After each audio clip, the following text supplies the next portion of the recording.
அஸ்ஸலாமு அலைக்கும் வரஹ்மத்துல்லாஹி பரகாத்துஹு. பிஸ்மில்லாஹிர் ரஹ்மானிர் ரஹீம்.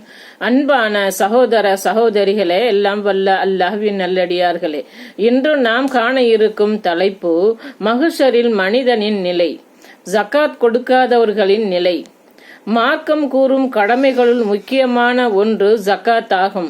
முஸ்லிம்களாக இருப்பவர்கள் பொருளாதாரத்தில் தன்னிறைவு பெற்றவர்களாக இருக்கும் பட்சத்தில் தங்களது செல்வத்திலிருந்து சிறு பகுதியை பிறருக்கு கொடுத்து உதவ வேண்டும்.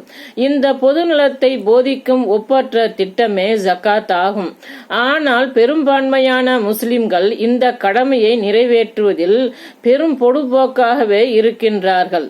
ஜகாத் என்னும் கடமையை மனம் போன போக்கில் நிறைவேற்றி கொண்டிருக்கின்றார்கள். இவ்வாறு ஜகாத் விஷயத்தில் கடமையை புறக்கணித்தவர்கள் அல்லாஹ்வின் தூதர் ஸல்லல்லாஹு அலைஹி வஸல்லம் அவர்களின் போதனைகளுக்கு எதிராக செயல்பட்டவர்கள் மறுமையில் மோசமான நிலையில் இருப்பார்கள். இத்தகையவர்களை மஹ்ஷரிலேயே அல்லாஹ் அடையாளம் காட்டுவான். எதற்கெல்லாம் இவர்கள் ஜகாத் கொடுக்கவில்லையோ அவற்றை சுமந்து கொண்டிருப்பார்கள்.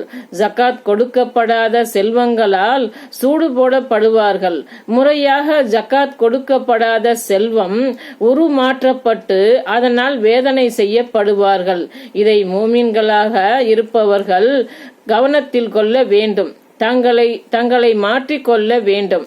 அஸ்ஸலாமு அலைக்கும் வரஹ்மத்துல்லாஹி பரகாத்துஹு.